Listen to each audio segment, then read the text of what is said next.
We have to leave you with one more little first read nugget for the day.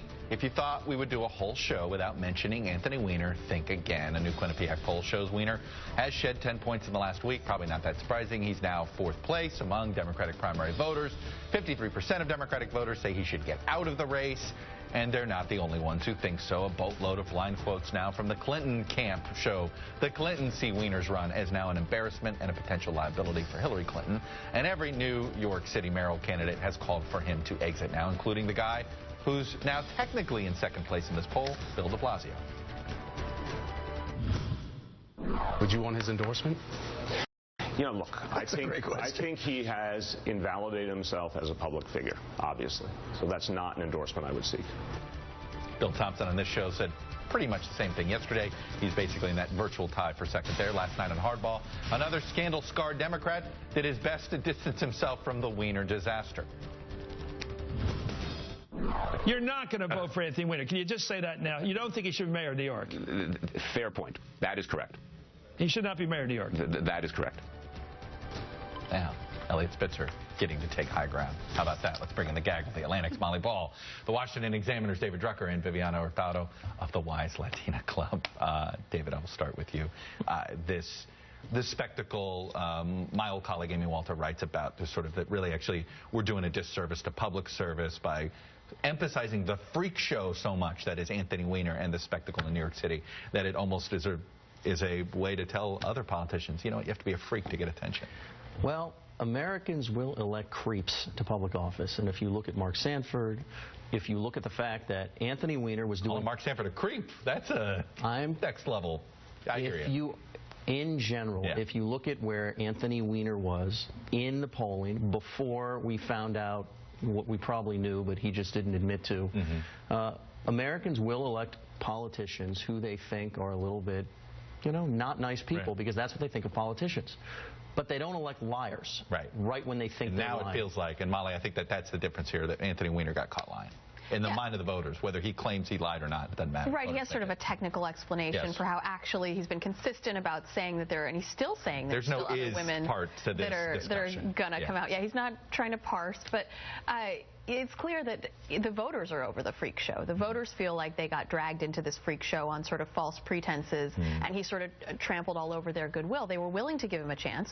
We saw that in the first Q poll where he was on top, but now we see that they've soured on this being dragged into this circus and what seems like his own psychodrama. This seems like it needs to be between him and his therapist. It is, and Viviani had this horrible, like somebody said, what would you say to your son? And he said, oh, I'd tell him I've cleaned up Staten Island or some bizarre thing, you know, rather than actually what a rational person might have done, which is like attack the reporter for bringing his son into the thing. He doesn't think that way. It was all about self-centered, frankly, a little bit of narcissism. Yeah, and that's actually how Anthony Weiner has consistently been, right, even 2 years ago when this first scandal broke. Here's the thing. Anthony Weiner shows up to this debate, the only one who does, and he says, look, headline writers don't determine elections. You know, polls don't. But the thing is, the Quinnipiac poll of surveyed voters are saying 53% of them are saying no way. But here's the thing that's creepy, speaking of creepy, David, is in the New York Daily News interview, at the very end, he talks about the issues that he stands for.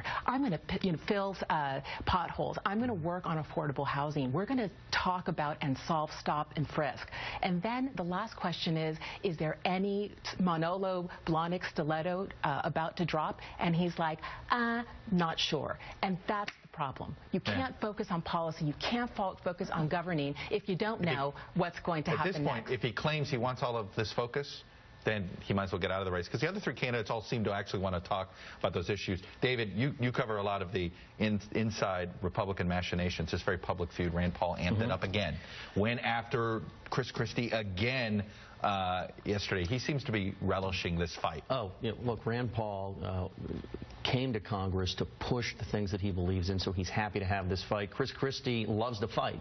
That's sort of his M.O. I would say this is a debate the Republican Party needs to have, is finally having. But you want to have it now, probably not too close to an election. There's one thing I'd say about the Libertarians, which is they have to square their idea about what kind of surveillance we need and what the payoff is or what it's going to cost in terms of safety. They haven't done that yet. But, Molly, it was interesting. Listen to how Rand Paul used 9/11 imagery to attack Chris Christie. It's really, I think, kind of sad and cheap that he would use the cloak of 9/11 victims and say, oh, I'm the only one who cares about these victims. Hogwash. If he cared about protecting this country, maybe he wouldn't be in this gimme, gimme, gimme, gimme all the money you have in Washington or don't have. I have the visions in my head of 2008 when it was Joe Biden attacking Rudy Giuliani for using 9/11. Right, down verb 9/11, and now here's a fellow Republican hitting a Republican on using 9/11 imagery. Well, and this tells you how deep the divisions are within the Republican Party, right? That it's two Republicans having this conversation, not a Republican and a Democrat like it was in 2008. You saw this with the vote on the Justin Amash amendment in the House last week. These are very deep divisions within the party. The 2016 primary is going to be the arena for all of the problems that the Republicans are having to be hashed out, and you see potential candidates staking out their roles in that primary. And Viviana, and I know a lot of times I bring you on and we talk about immigration, and we're seeing this, the divides in the party. It's on immigration. It's on how to pursue, frankly, how to deal with the president, how to deal with health care, and now how to deal on national security. The spectacle right now may be focused on the primary, but the big question becomes, how is it that these candidates are able to fare in a general election? And we saw what happened with Mitt Romney. He went so far to the right, wasn't able to come back. If they try to just go and placate one direction. Sorry, shameless plugs, Viviana, you first. I've got to congratulate the 1,446 Latino children who are reading with Latino for Latino Literature's .org's reading program. They're doing a great job. We're so proud of them. Mr. Drucker. Washington Examiner's homepage, I take a look at the defund Obamacare or government shutdown strategy. It's not necessarily a strategy designed to win, as opposed to something that's just designed to have the fight. As Bob Corker said, he called it silly. He was rough this morning on it. Molly. I just want to give a shout out to my son who turns 4 tomorrow. He's managed to survive 4 years of my parenting amazingly. I love you, baby boy. All right. My shameless plug, we're going to be remembering Doug Bailey tonight at the museum. It's going to be a bittersweet evening of celebrations and remembrances. That's it for this edition of the Daily Rundown. A reminder, you can watch the President's speech on the economy live at 2 p.m. Eastern right here on MSNBC. We'll see you right back.